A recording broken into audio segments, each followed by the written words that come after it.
Tonight, 1 Corinthians chapter 13, the love boat chapter. So sit tight. We'll be right back.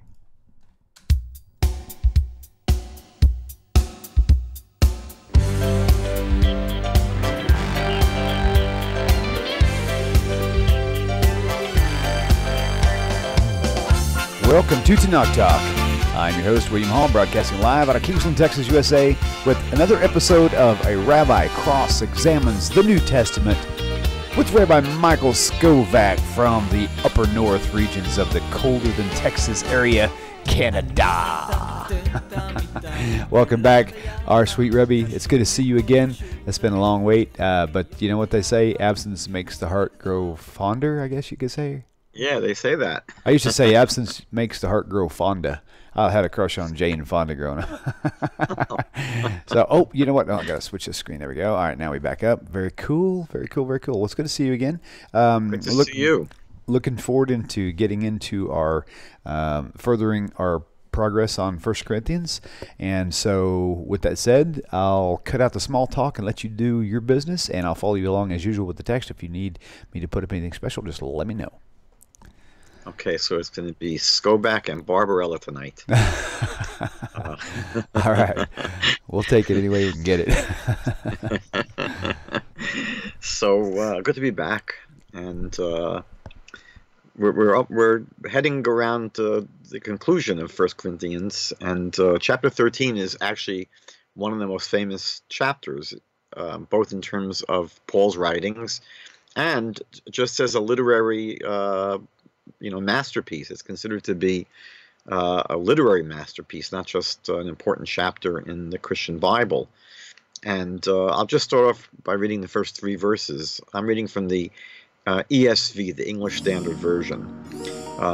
It begins, "If I speak in the tongues of men and of angels, but have not love, I am a noisy gong or a clanging cymbal. And if I have prophetic powers and understand all mysteries and all knowledge, and if I have all faith so as to remove mountains, but have not love, I am nothing. And if I give away all that I have, and if I deliver up my body to be burned, but have not love, I gain nothing." Now, it's really hard to strongly critique or disagree with these sentiments. It's very clear that as one of the ultimate values, love is at one of the highest rungs in reality and in terms of the Torah. But I'll just share a few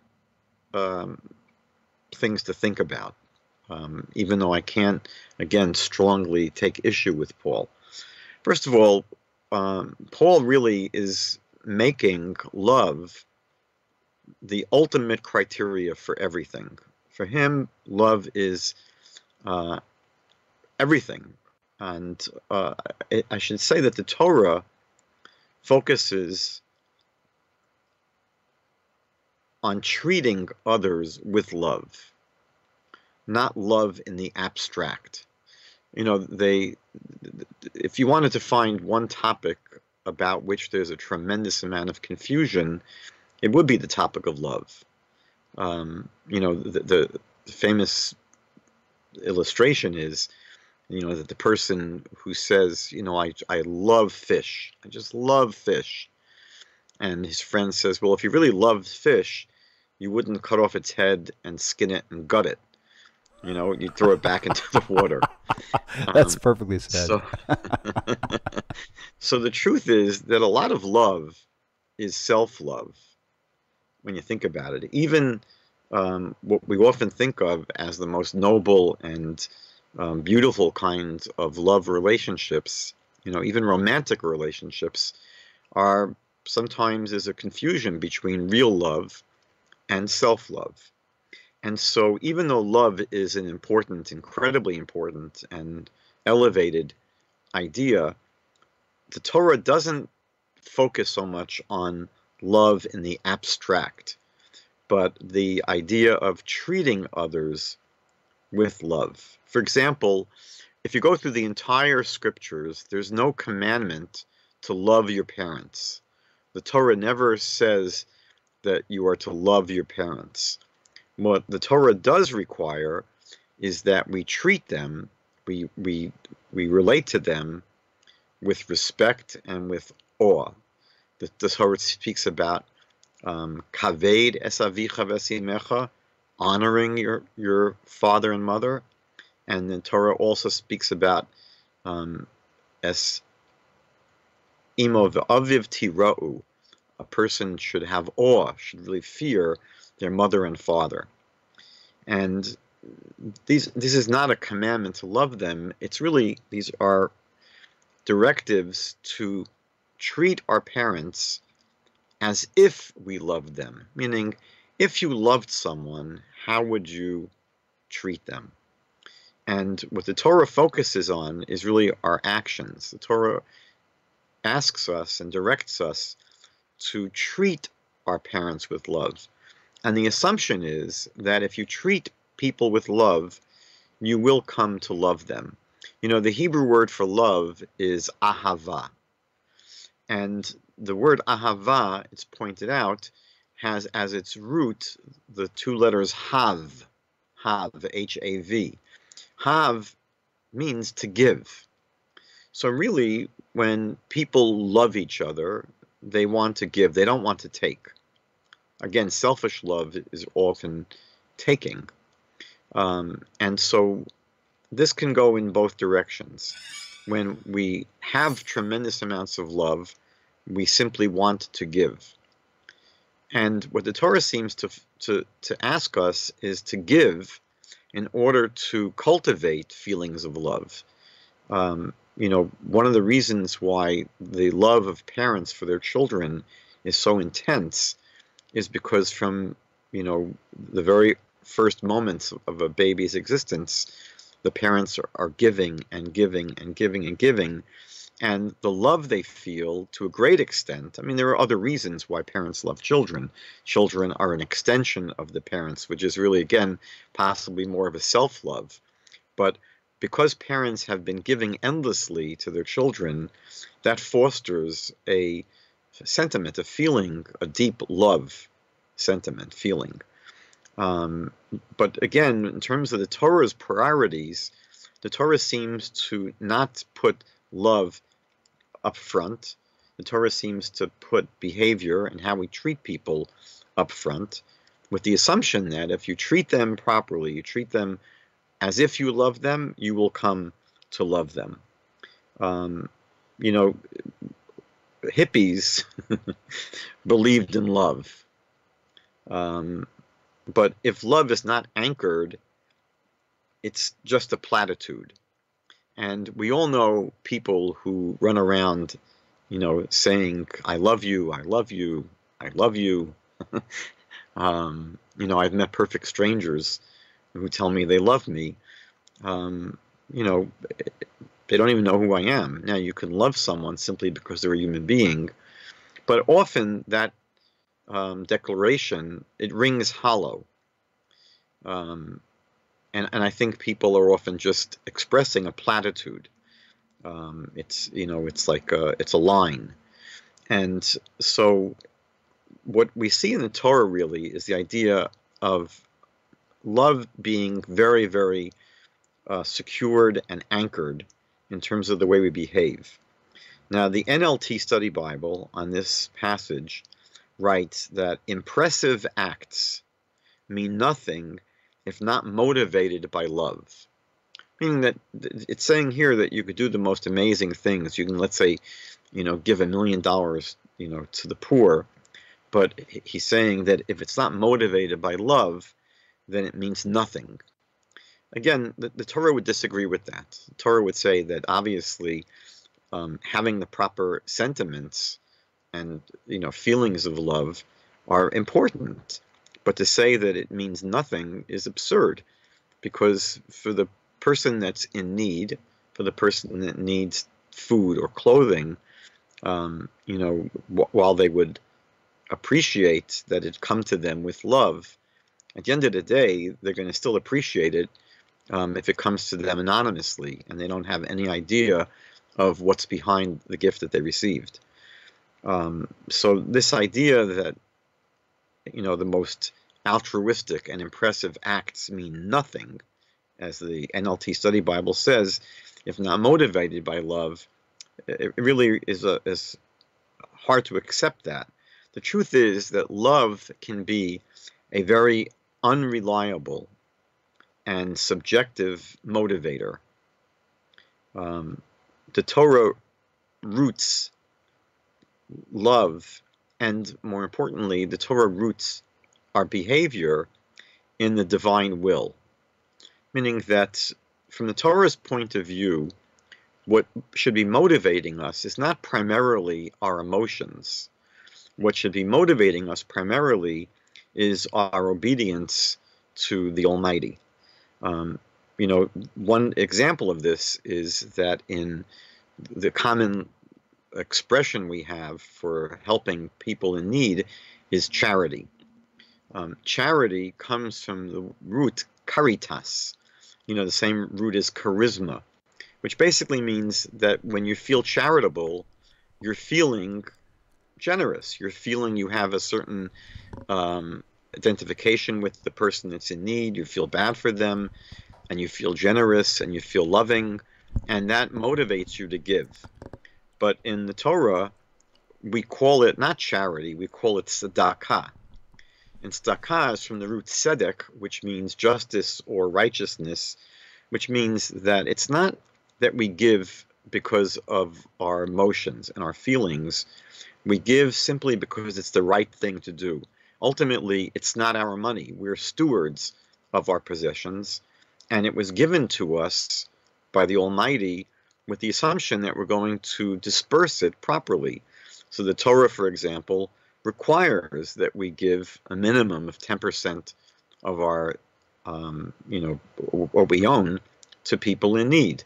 And so the Torah seems to really prioritize not our feelings in terms of the way we relate to others, but it prioritizes the idea that our behavior has been directed by God. There's a famous story where someone comes to the home of a wealthy person, knocks on the door and says, "Look, I'm really down and out. I need your help."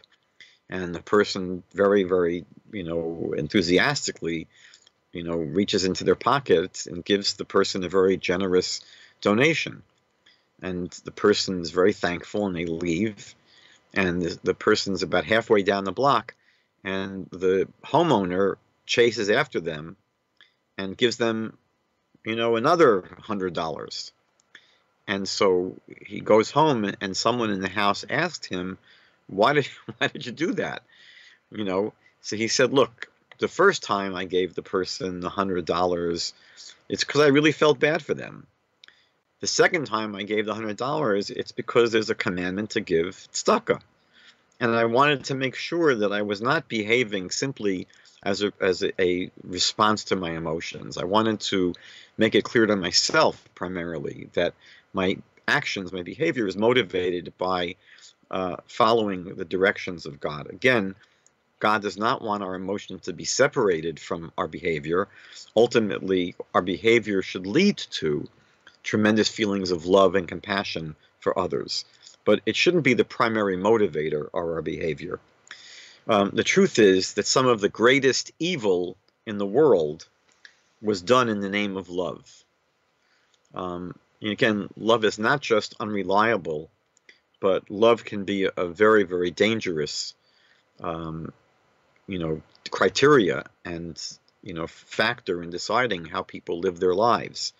I remember growing up in the 60s, one of the most disturbing episodes were the Tate LaBianca murders in 1969.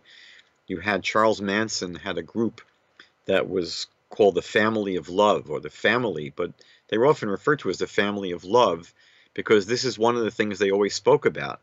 In one of the interviews with he attracted young women that often, came from troubled families. And one of the women in the group said that we're just a bunch of kids looking for love. And one of them in an interview said, in terms of their mass murder that they committed, that whatever they did, they were acting out of love. Now, whether or not they themselves were doing it out of love for Charles Manson, or in some really distorted way, they thought they were really doing it out of love for the people they even killed. You know, it's such a often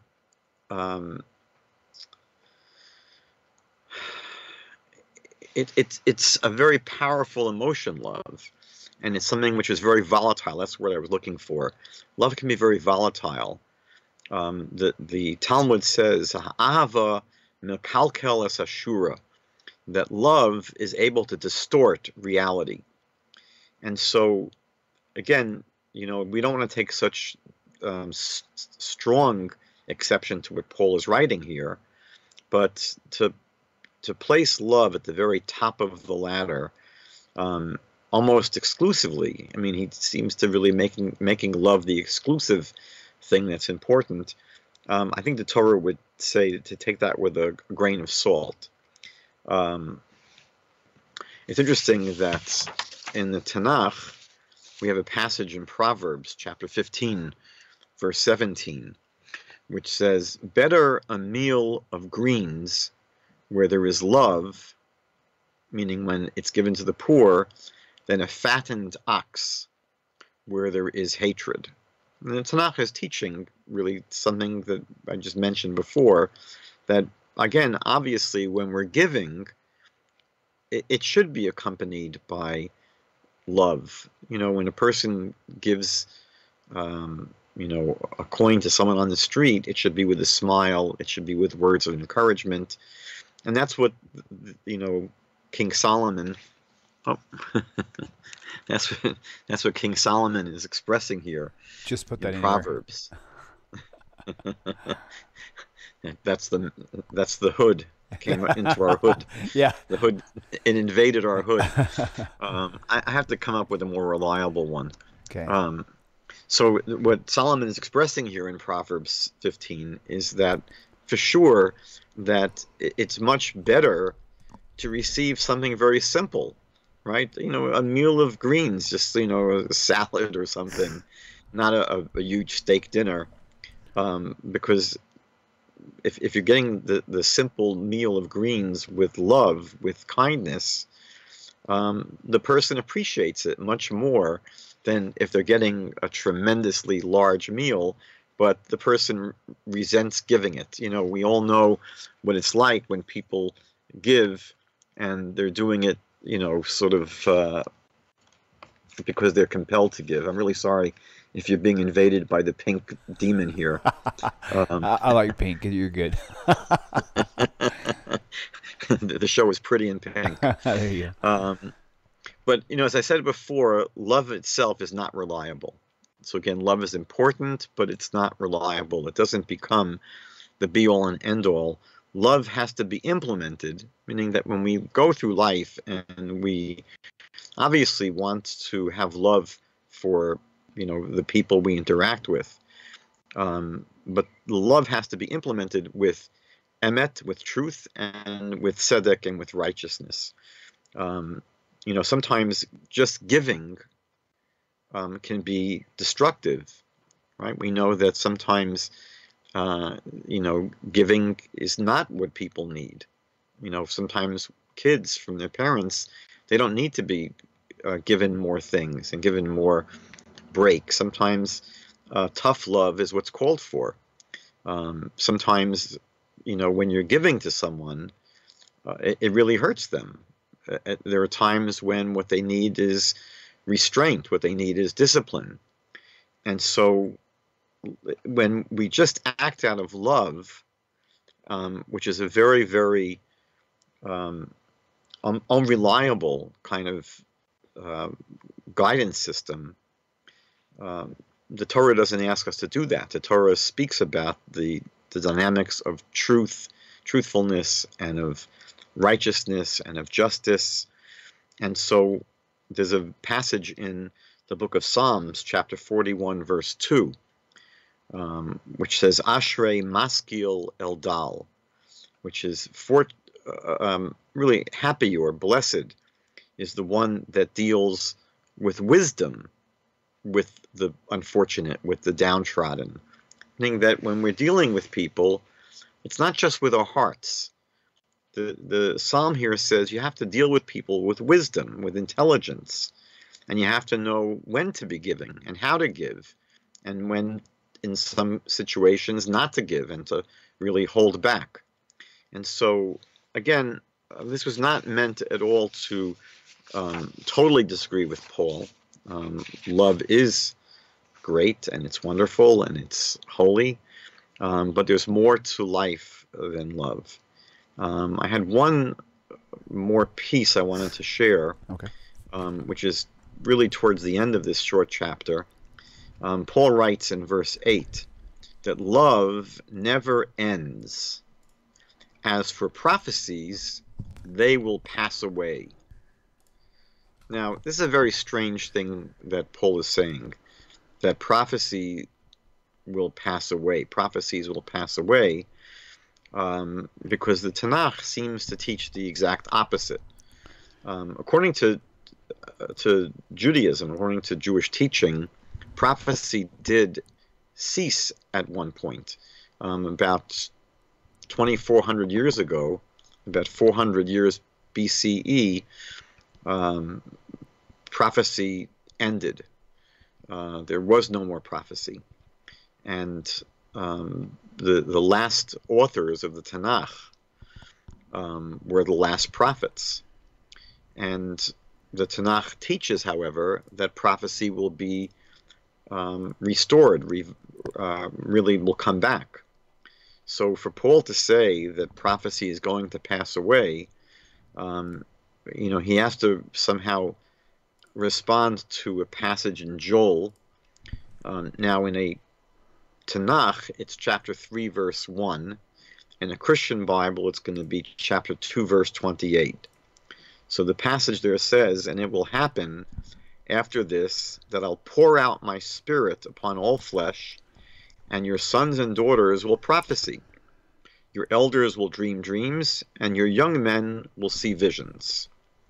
So here you have a direct and clear passage in the prophet Joel that one day prophecy is going to not just exist, it's going to be something which is widespread among all the people. Now, the IVP Bible Background Commentary is aware of this problem, the problem of squaring Paul's statement here about prophecy passing away and how it contradicts with this verse in the book of Joel. So the IVP Bible Background Commentary cites Jeremiah 31, which is the famous passage about the New Covenant, as a counterproof, meaning that they say in their commentary that with the coming of this New Covenant, there'll be no need for exhortation in the kingdom days, right? Talking about, the future, which is the kingdom to come. So they say that this is a proof that you won't need prophecy in the days to come, and that's what this Bible commentary, the IVP Bible commentary, claims is being taught in Jeremiah chapter 31. The problem is that Jeremiah 31 is not speaking about prophecy. What it says there is that there'll be no need for people to be taught to believe in God, because all people will believe in God, from the least of them to the greatest of them. So again, this would not be a helpful passage to bring for the defense of Paul. It doesn't help us to cite Jeremiah 31 as saying, that there won't be any more prophecy in the future. It doesn't say that. It simply says that because the entire world is going to believe in God, knowledge of God is going to be widespread as the waters that cover the seas. So in that time, which is what we're talking about in the kingdom to come, in the Messianic age, there'll obviously be no need to start teaching people that they have to come to faith in God. But it doesn't say there won't be prophecy. As a matter of fact, because there'll be such a widespread belief in God, universal belief in God, there'll be more access to prophecy. And that's what Joel is teaching us. Joel is teaching us that one of the results of the Messianic age, the Messianic kingdom, will be more access to God's revelation, and therefore prophecy will be something which will be widespread. So that's really all I had to share tonight on this short chapter, and I'm looking forward, if we, God willing, can move in the coming weeks to finish 1 Corinthians and move into 2 Corinthians. I'm looking forward, and Perfect. It's good to see you again. You too. You too. I'm looking forward to next week as well. So next week we probably will be on our normal schedule of 8:30 Central. But if not, then as we go along, I'll just update everybody as we go. So not a problem. We've actually had a pretty good viewer base tonight on the live viewers as opposed to the dead ones, and so that worked out well. I think people finally are getting that if you turn on the notifications on YouTube, that's how you get notified. You can't just subscribe, but you actually have to turn on the notification bell. And when you do, it's really weird, because the very moment I click live, it's like my YouTube channel is now a stalker of your cell phone. It'll like let you know, hey, William's doing this, right? So always got to turn on the notifications. So good to see you. Word to the wise. Yeah, there you go. There you go. So we will see you, sweet Rabbi, next week, Hashem willing, and we'll see y'all next week as well. Y'all have a great week. Okay, and Habibi, it was great being back here with you. Thank you, and I feel exactly the same. It was nice seeing you again. We'll talk to you soon. Shalom. Shalom.